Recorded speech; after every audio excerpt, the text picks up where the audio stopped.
Hi friends, welcome back to our channel D for Deepti, S for Shreya. ಇವತ್ತಿನ vlog ಏನಂದರೆ ನನ್ನ daily life ವ್ಲಾಗನ್ನು ಮಾಡಬೇಕಂತ ಇದ್ದೇನೆ.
ಕಡಲೆ ಮತ್ತು ಗೇರು ಬೀಜ ಮತ್ತು ತೊಂಡೆಕಾಯಿ ಪದಾರ್ಥ ಮಾಡಲಿಕ್ಕೆ ಕಡಲೆಯನ್ನು ಬೇಯಲಿಕ್ಕೆ ಇಟ್ಟಿದ್ದೇನೆ.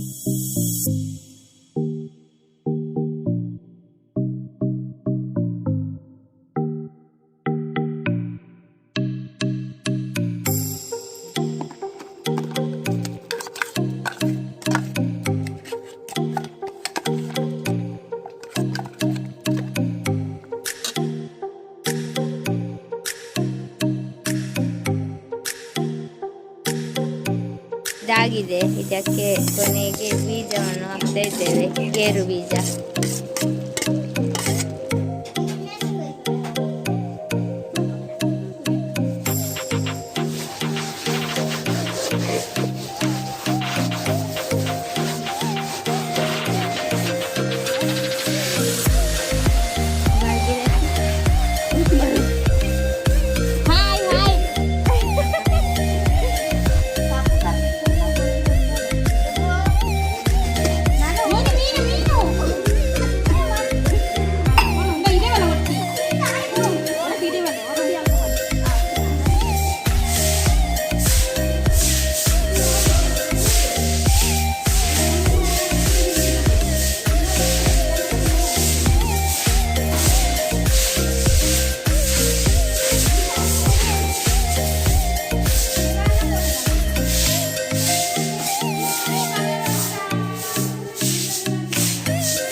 ಓಕೆ ಫ್ರೆಂಡ್ಸ್, ಇವತ್ತಿನ ಈ ನಮ್ಮ ವಿಡಿಯೋ ನಿಮಗೆ ಇಷ್ಟ ಆಗಿದ್ದರೆ ಲೈಕ್ ಮಾಡಿ, ಕಮೆಂಟ್ ಮಾಡಿ, ಹಾಗೆ ಸಬ್ಸ್ಕ್ರೈಬ್ ಮಾಡಲು ಮರಿಬೇಡಿ.